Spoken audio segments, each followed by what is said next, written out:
Good morning, everyone. We're going to give just a minute for everyone to join, and then we'll go ahead and get started.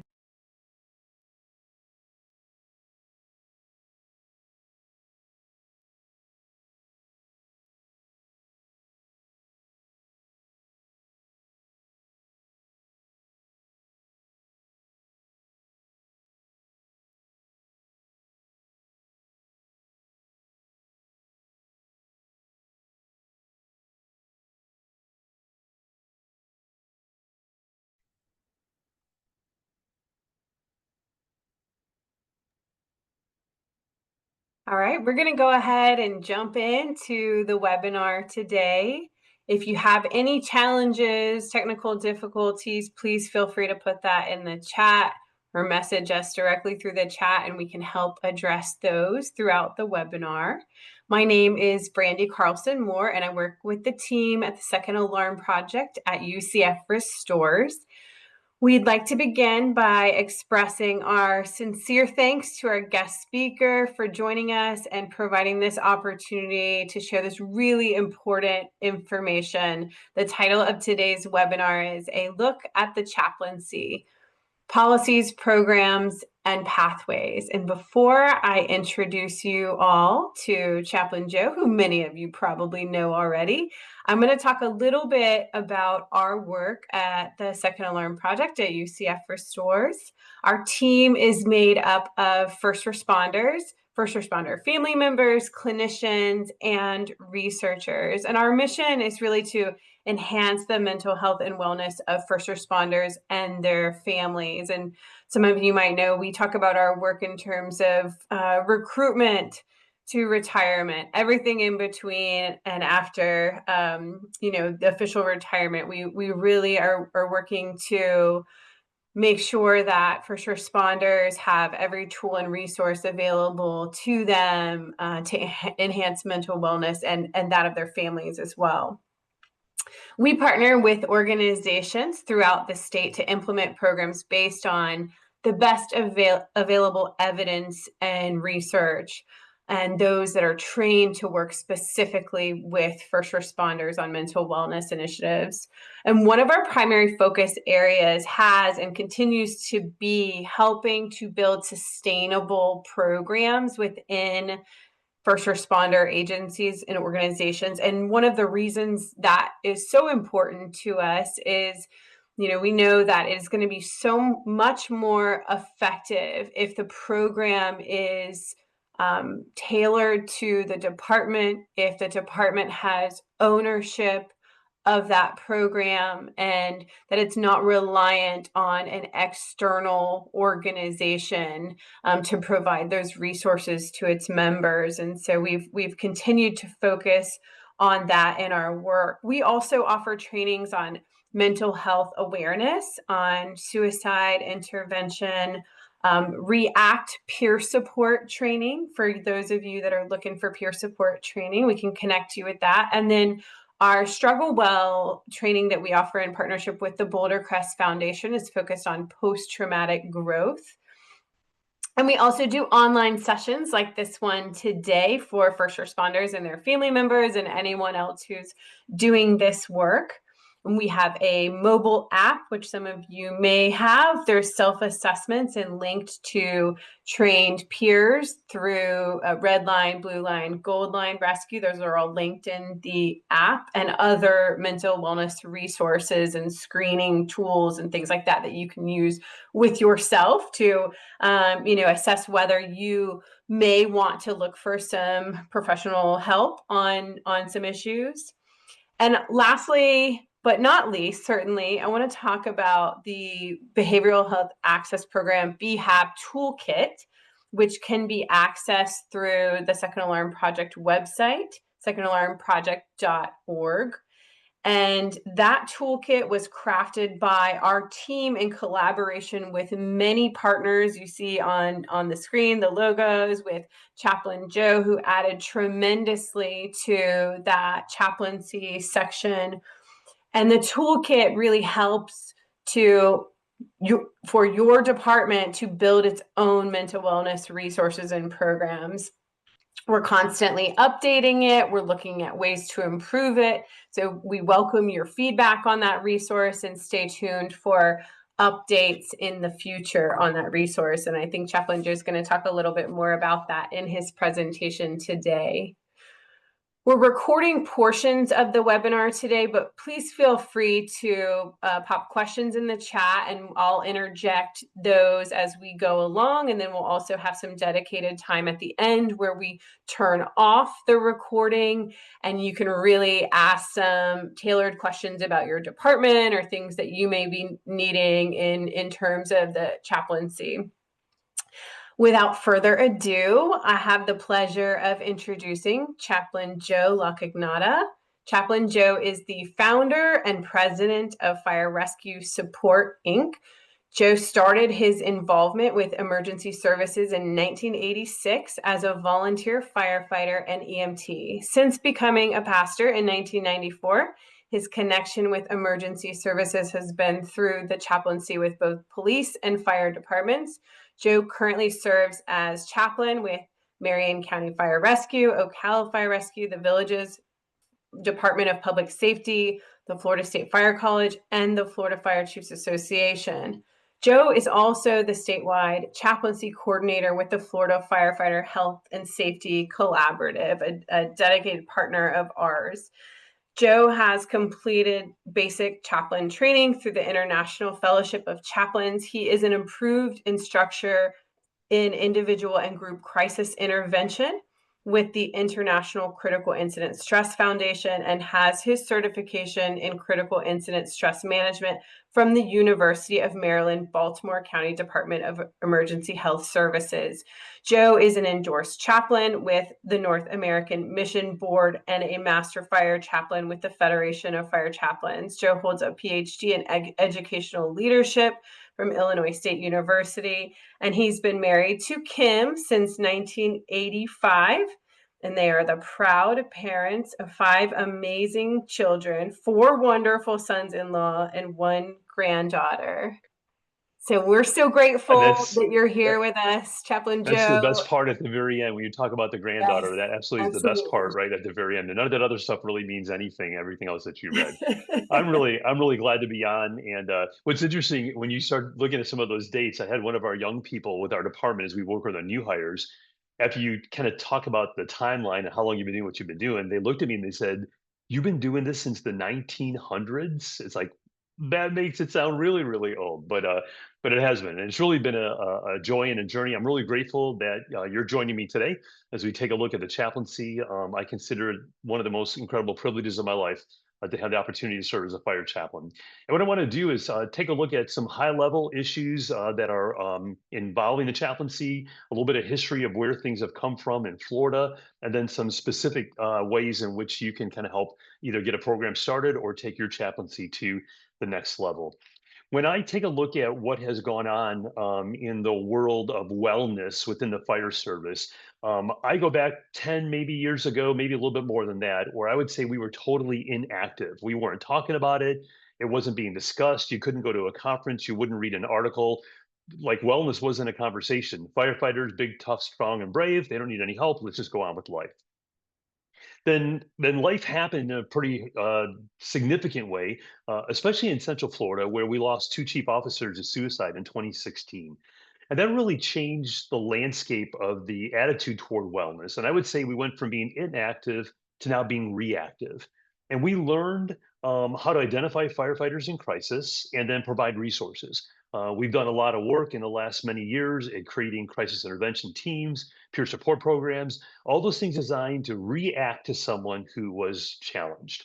The next phase we've got to get to, and I think this is where more of the conversation is happening these days, is to become very proactive when it comes to wellness. There's a concept called psychological body armor, which is this beautiful word picture metaphorically of what does it mean to be prepared for the difficulties of life, not waiting for them to happen to you. And so through enacting psychological body armor in advance of challenges, you have the opportunity to be in a better place, to be able to better resist the effects of stress. And so this kind of transition has happened, and this next opportunity for us is to help our firefighters live better, just normally, day to day, not always reacting to stress, but rather preventing it in the first place. It's been said it's easier being better than getting better. And so, if we can help people be strong in the front end, and psychological body armor has to do with relationships, with your sleep hygiene, with diet, nutrition, with overall wellness, with spirituality, with your financial makeup. There's all these components to wellness. And the thought is, rather than always trying to make up a loss, let's proactively stay on the front end.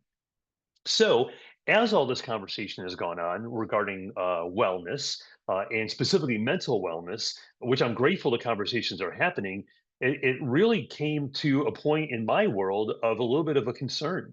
And that concern was, where does the chaplaincy fit now in thinking about the difficulties that we experience, in thinking about the opportunities that there are, even, whoops, too far there, even within the, here we are, even within the role of wellness, well, like, would the chaplaincy survive? Were we getting to the point where we were able to, and we're beginning to, like, quantify mental health issues, look at brain science, understand the specifics, have these incredible wellness modalities, all these things, which would potentially say that spiritual stuff we kind of don't need to worry about. And in that discussion, truly, there became some concern about what the future of the chaplaincy would be like. The good news is that the chaplaincy is alive and well. And this really came to a focal point when the tragedy happened in Surfside 4 years ago. Um, when the condominiums collapsed, there was a need for a tremendous wellness response. And what we found is that these four coexisting groups needed to work together to provide overall wellness to the people that we're serving: mental health, canines, peer support, and the chaplaincy. And really, what I think happened from Surfside is the chaplaincy was seen not as better or worse, but simply as one more resource available to our folks to be able to navigate the difficulties in life and to come to some type of a way of understanding, of processing, and of moving forward. When I think about overall focusing on wellness and these four components of that, it reminds me of the scripture in Mark where we're called to love the Lord our God with our heart, our soul, our mind, and our strength. That there's this very broad understanding of who we are, and all of those aspects need to be working together well in order for us to really say that we are in a position of optimal wellness. And so, while the chaplaincy is one of those four areas, the chaplaincy is unique in that. And that's why I think there's this opportunity for chaplains to have a strong place within this overall wellness approach. When we started with my agency in Marion County, we really didn't have anything happening. This goes back 15 years ago. Nothing happening when it came to mental wellness. Nothing that happened coming peer support. We didn't have clinicians available. We just had this guy, me, who had some experience in the chaplaincy and had a desire to serve. I had just moved to Florida. Marion County was my new agency, and I wanted to get engaged and make a difference. So in the early days, I was really doing all of that stuff: mental health, peer support, chaplaincy. All these things were going on. And truthfully, one of the best things that happened for the chaplaincy is that we started a peer support program. And that part of wellness was able to be handed off to our firefighters. And it allowed me to focus on what it means to be a chaplain. And I think the chaplain has a unique role. Again, my concern previously is that we might lose that in the overall wellness conversation. But I think when we stay understanding about what the uniquenesses of what we do, then I believe the chaplaincy can continue to be strong and seen as a relevant part of what we're accomplishing. We represent faith, we represent spirituality, we represent a greater understanding of the world, we represent a higher power. And in doing so, it allows our firefighters to see that their life, especially their tragedy or difficulty, it fits into a fuller perspective. And with that kind of an understanding, I believe they have a chance to really experience peace. We talk about wellness, we talk about peace, we talk about finding some sense of normalcy, if you will. And to me, a lot of those issues come back to issues of spirituality and faith.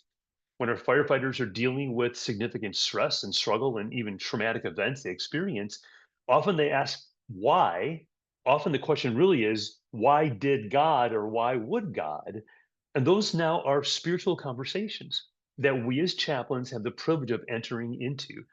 I love to talk about my faith and spirituality as this like foundation, like no matter what's happening in life, because of my faith, it's never going to go below my foundation. It's never going to go below this understanding of the world, of my place in the world, and that God is a part of that. Now, in Florida, especially, and in my work with fire chaplains, most of us are coming from a Christian perspective. And I know that's not where everyone is at, but in my world, and especially in my county, we come at it very clearly from a Christian perspective. And here's what I find: there's an openness to hearing about faith, that faith fits in the fire service. The fire service is still full of traditional values, and faith is a part of our ceremonies. And so the faith conversations happen. And I believe as a chaplain, we're the ones that have to continue to let that become real. Nobody's surprised when the chaplain prays. Nobody's offended when the chaplain quotes a scripture. That's who we are. That's what we do. And that indeed would even be why people may seek us out in the first place. One of the other issues that I believe fits into our world is the issue of moral injury. This reality that there are times we're involved in situations, or firefighters are involved in situations that we refer to as shocking the conscience. They're hitting foundational, fundamental issues of what they used to believe, of what they believe about life, of their values. And so when things like infant fatalities happen, it's a moral injury. It hits us to the very core of who we are. And I believe as we begin to explore some of the resolution of those situations, that's where we have an opportunity for faith to become part of the conversation. While indeed we represent faith, and people they come to us with a faith question or a faith search or journey, what I find and what's very interesting about it is most of the people who actually pick up the phone and say, "Chaplain, you got time to get together?" Most of the people I would see at a fire who would say, "Hey, before you go, you got a minute?" They don't want to talk about a verse in the Bible. They don't want to talk about some profound theological truth. Most of the people that seek me out, they want to talk about their marriage and the challenges they're facing in their marriage. And so, what that allows me to do, because they've come to a chaplain, they come to someone who represents and stands for faith, is talk about God's plan for their marriage and how they can become whole, that the relational issues can get healed and resolved. And then we take some steps toward that.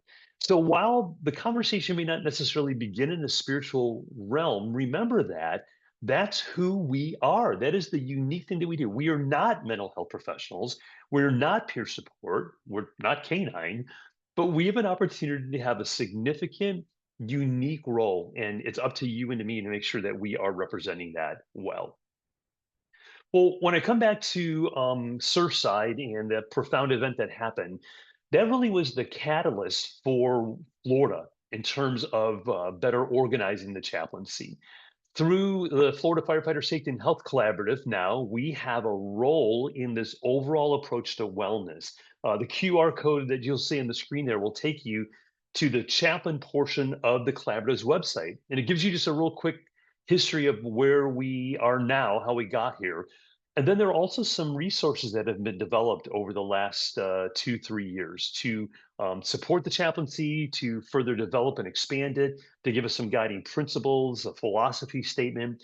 But Surfside became the catalyst of that, because when Surfside happened, there was such a massive response that there were people all over the place who were chaplains.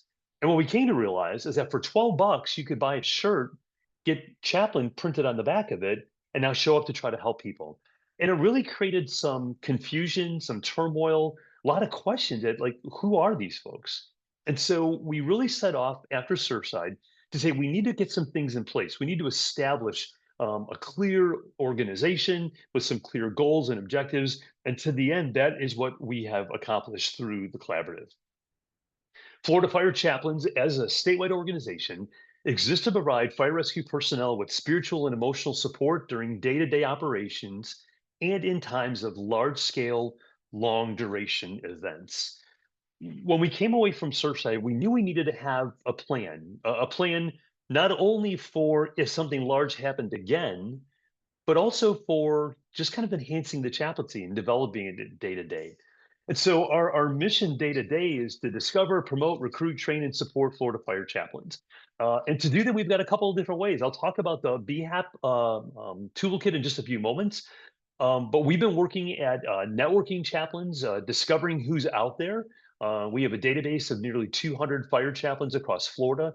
We engage in 6 different regions, getting together for coffee, for lunch, just to create networks to give us the opportunity to know one another, to meet one another before there might be a need to help each other in some kind of a situation. We're wanting to help departments who don't have chaplains get started with that. And again, the toolkit is a great way for that to happen, to be able to leverage the relationship should the need arise in going forward. To that end, I have a very simple understanding of what it is we're trying to accomplish, what the chaplaincy is all about. And I say it very simply this: the chaplaincy is all about relationships, and relationships are all about time. The chaplaincy is all about developing relationships with our firefighters proactively before the need, before the crisis. It's all about relationships. And relationships are all about the time you invest in them. And so there's a need for us to be very active, very engaged with the agencies that we serve. For years before Florida, I served as a fire chaplain in Illinois. So for years there, and in the early days here in Marion County, I was, like many of you are, a volunteer chaplain. I had a handful of hours a week to spend with the fire department and would do so, would try to get to a station, would try to meet somebody for coffee. But I was a full-time pastor, and it was difficult to kind of make both those things happen. But pastoring a small church and being a chaplain for a small fire department kind of seemed to work out pretty well. When I moved to Florida and got involved with Marion County Fire today is about 700 firefighters. When I started, I was a full-time pastor, associate pastor at a large church. And it became really obvious that these two worlds are going to have a hard time kind of merging alongside of each other. So I began to move away from church ministry, began to get more involved in fire ministry to the point that we started a nonprofit organization. That's what fire rescue support is. And in doing so, we were able to create a mechanism from a funding perspective to allow me to do what I do full time. And I'll tell you that made all the difference in the world. Because if the chaplaincy is about relationships and relationships are about time, the one thing I didn't have before was the time to invest in our people. And so now, because I have the privilege of doing this full time, and I know many of you don't have that privilege, now we're able to be very responsive, very engaged, very involved with our people. I've also been able to recruit 2 men to work alongside of me. They're former firefighters right here in Marion County, and now they serve as chaplains as well. We use the shift schedule. We have 3 chaplains on shift, ABC. I have the privilege of overseeing the overall program. And in doing so, we're now able to invest the time, literally being available 24/7 to help our firefighters. The other gentlemen who work with me are part time, they have other jobs, they make themselves available, they respond as they can, but they're responsible for a shift. And in investing in those people, they have an opportunity to do that and be successful with it. One of the things we need to and are advocating for is to see more and more formalizing of programs for chaplains. A couple of departments, not many, a couple of departments have full time chaplains.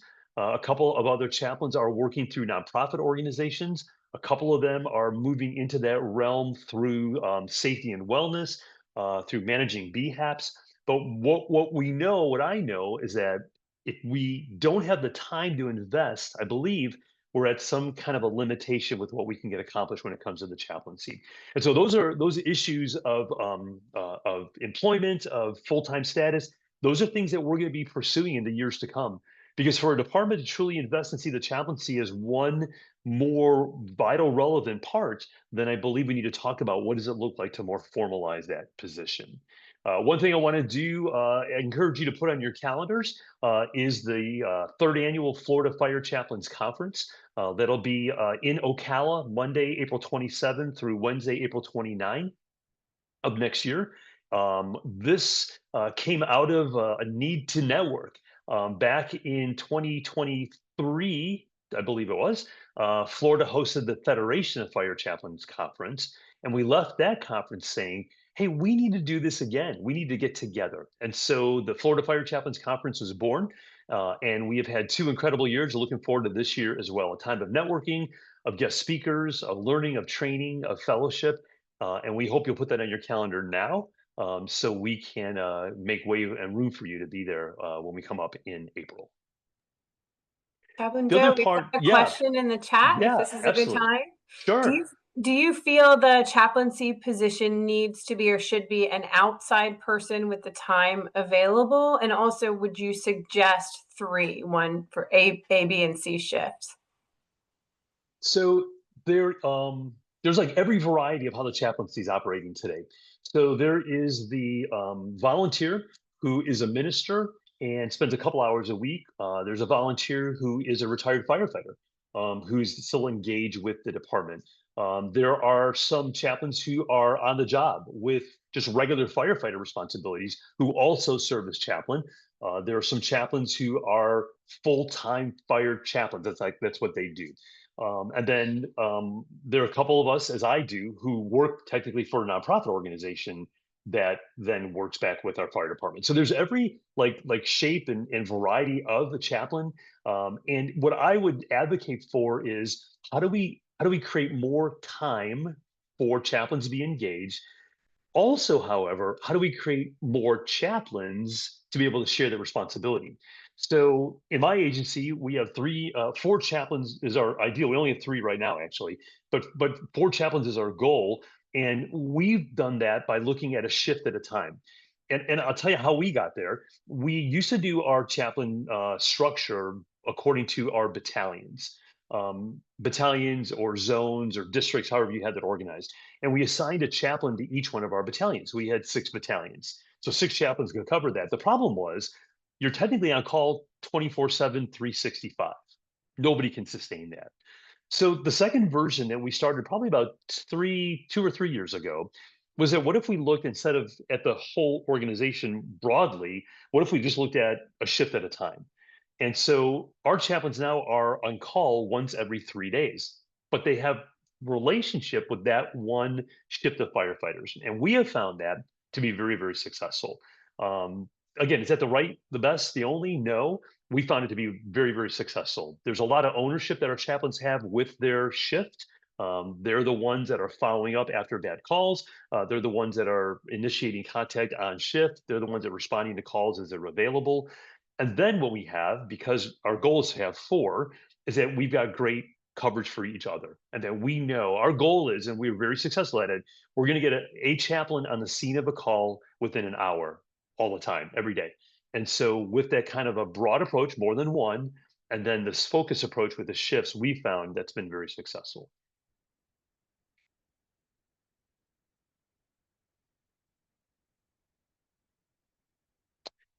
The second half of the objective at the state level, the first one is to support day to day operations. The second half of that is to be better prepared for large scale events.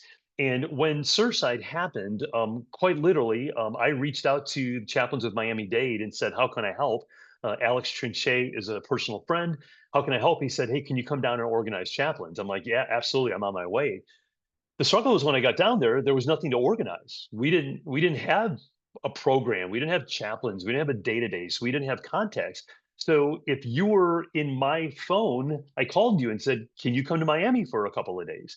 And that's kind of how we started. And we realized, hey, we've got to things need to be different.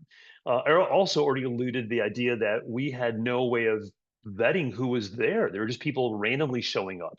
So we put into practice and now have an established some criteria that are necessary in order to be deployed. When we deploy, it is through the state fire marshal's office. And so the criteria to do that, I'm going to show you in just a moment, are only applicable for these deployments. The organization is not trying to tell you or your agency what you have to do, what level of training you have to have. That's not the conversation. But rather, if there is a deployment and now we come under the banner of the state fire marshal's office, then there are some expectations. By the way, it was in 2021, so not too long after Surfside, when this conversation began to get chaplains to be officially available as deployable resources. And that's a really big deal. Um, in a hurricane, in a large scale event, there is this huge organization called the State Emergency Response Plan. And an agency, a fire chief, an emergency manager can say, we need a dozen tankers, we need 30 ambulances. We need a USAR strike team, and there's a plan and a system in place to do that. Well, we didn't have anything in there for chaplains or for canine or for peer support, but now we do. And so from across the state in a large scale event, they can request chaplains. Chaplains are now officially a deployable resource. And that becomes important for financial reasons as well, because now that a chaplain is recognized, a chaplain has the opportunity to be reimbursed for their time. And that's a separate conversation that I can get into. If you have specific questions, I can talk to you about those. So as we begin to look at these standards that are now necessary, because what we want to be able to do is say, if a chaplain deploys in the field, we have some sense of understanding what that means. In the past, we just didn't know what you were going to get. And now we can say that we do. And so these are the standards that have been developed in order to deploy. Again, we're not mandating, we have no authority to do that, not mandating these in your agency for your day-to-day operations, but to be considered to deploy, this is what's necessary. First is an ecclesiastical endorsement. That is some other organization testifying to the fact that you're spiritually prepared to do the work. That could be an ordination, a license, a denominational letter. It could be something from a local congregation or church family gathering that says you are prepared spiritually to do the work you need to do. 3 years experience as a fire chaplain. Before you would deploy away from your department to a large scale event, we want you to have 3 years of experience inside the fire service. One of the biggest challenges that chaplains have is knowing the culture of the fire service. And many times you'll have very well-intentioned ministers who have a wonderful heart and a love for firefighters, but they just don't understand the culture. And that's not like a slam or a negative. They just need to learn the culture. And so there's a different language, there's a different way of things operating within the fire service. You need to know that. And so that's something you need to work out kind of inside your agency before we would consider having you become deployable. Thirdly, is that you have to actually currently be affiliated with the fire department. And part of that is for liability, you've got to be attached and connected. If you're officially part of a department, then you've got some protection, some coverage from a liability perspective. Though I technically work for a nonprofit, I'm officially a volunteer with Marion County Fire Rescue, which means when I deploy under their umbrella. We also don't want people just kind of like being like the Lone Ranger doing their own thing. We want some accountability back to a local department. And then some specific training. The Federation of Fire Chaplains Essentials class is the very foundational 2 day, 16-hour training program. The International Critical Incident Stress Foundation CISM training. And we look at the two core courses, assisting individuals in crisis and group crisis intervention. And then the ICS series of courses that are the incident command structure.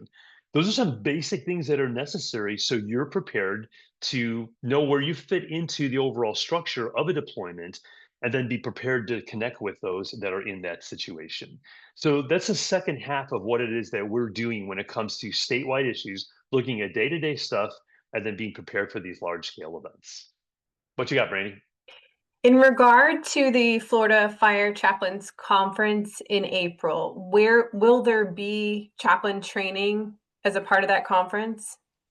So no, the training that I just talked about on this slide, no, that won't be because that's 2 full days of training.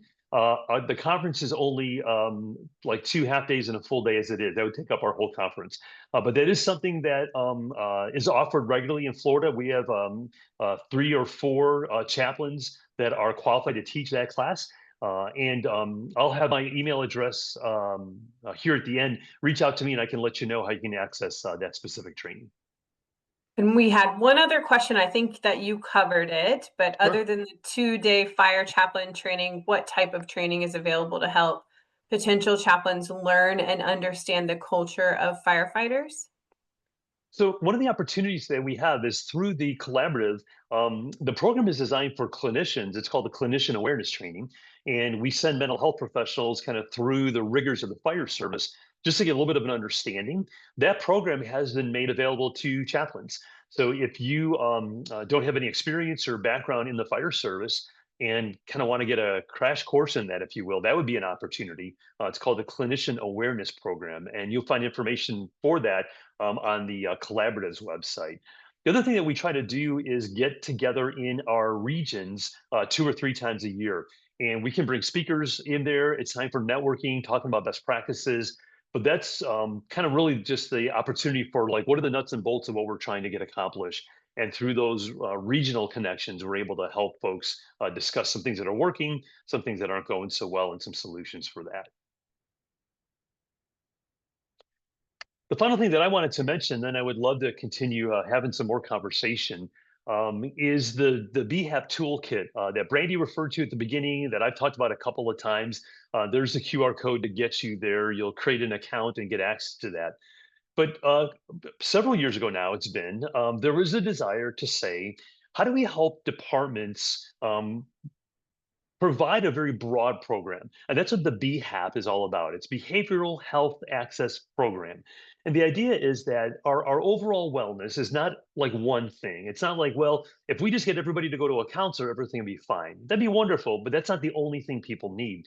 So the BHAP approach is a very broad approach to wellness and includes things like people's financial status, their families, their marriages, their spirituality, what's taking place in terms of their overall health from a medical perspective, their mental health, and on and on and on.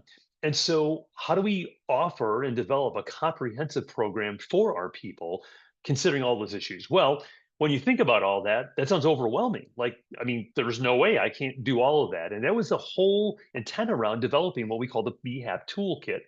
The idea is that the toolkit, which has all these different sections in it, literally gives you some background, some insight, some understanding, and then like a checklist of how do I go from starting to developing a program? How do I grow an existing program?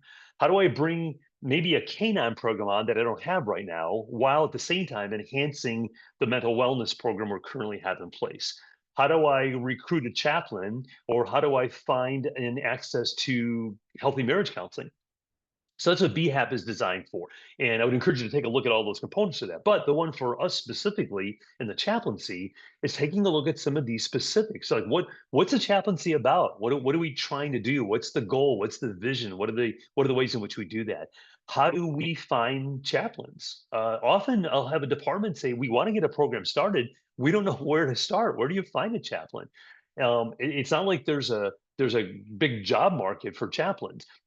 And so we've got some insight into there on how you can recruit people in your community, people from within the agency, ministers that your folks have connections with already, retirees, people with a military background. So what does that look like? What are some of the training things? I talked about a couple of them, having SOGs or SOPs in place. What are some of the financial considerations that need to come when it comes to a chaplaincy? Things like equipment, radios, what does the department need to know they are investing in financially, and then that idea day-to-day operations. So the intent of the BHAP for the chaplaincy and for each one of these areas is the department could quite literally say, we're just getting started into this. What do we do? And that's what this is about. So I would really encourage you to look at that for your area of the chaplaincy. But maybe you'll find another area and there's somebody else in your organization that needs to know about that, and you can kind of hand it off to them and allow them to kind of get into that area. Well, that's all that I have prepared in terms of like a presentation, if you will. That's my contact information, and I would be thrilled to connect with you, to reach out to you. If you are a Florida fire chaplain and you don't currently get emails from me, several a month, that means I don't know you're out there, or at least I don't have a good email address for you. If you would reach out to me with your contact information, I would love to get you connected with Florida fire chaplains. We're doing some great work. We are really excited about the opportunities we have, the growth we've seen in just really a very rapid couple of years. And I want to make sure that we can include you in part of that. One of our primary missions is just to identify who's out there. And I'm constantly getting information about chaplains that we just didn't know were there. And so we're real grateful to be able to do that. One other thing, real quickly, I forgot to mention is that we have a monthly Zoom meeting. It's the first Thursday of every month, 7 p.m. Eastern. And again, you should be getting emails from me about that if you're on my database. If not, let me know. We'll get you that information as well.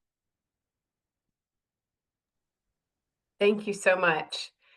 We have another question about training. Some people are not able to do the 2-day in-person training you mentioned between shifts, and as you mentioned, family importance. Will you, or do you have plans to develop an online course to reach a wider audience? So the 3-day training, which is from the Crisis Intervention Foundation, they do have online options for the 3-day training. I actually don't know if the Federation of Fire Chaplains has an online version of the 2-day class. And so there are a couple chaplains that teach that. If you guys are in this chat now, you can answer that question. But that would be the Federation of Fire Chaplains. You could look at their website for that information.